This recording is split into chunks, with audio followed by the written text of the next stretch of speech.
set the MAG10SC lock, set the combination to 0001 and remove the pin. Turn the collar one digit counterclockwise and pull it off.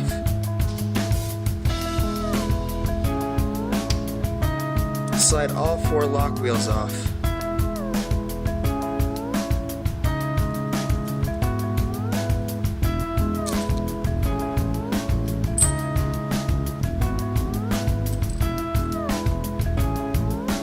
Slide on 1 lock wheel at a time, lining up the selected number with the respective black set marks in the same direction.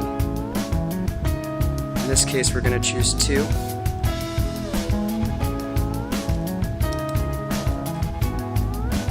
Five,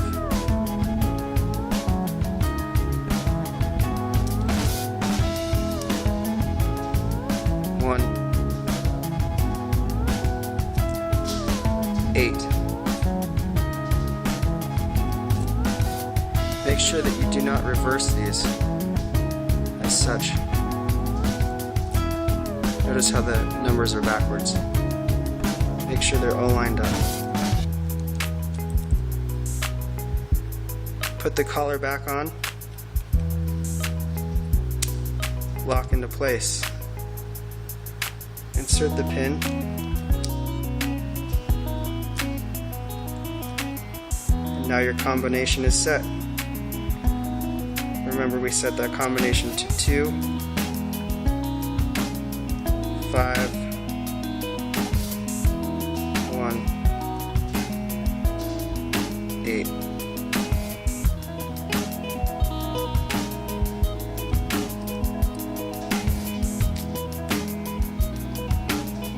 That's how you set the combination for an MAG10SC.